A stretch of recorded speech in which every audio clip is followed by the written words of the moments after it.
Water. Earth. Fire. Air. Long ago, the four nations lived together in harmony. Then, everything changed when the Fire Nation attacked.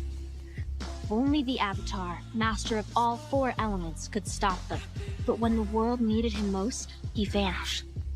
100 years passed and my brother and I discovered the new Avatar, an airbender named Aang.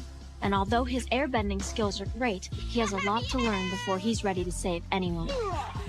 But I believe Aang can save the world.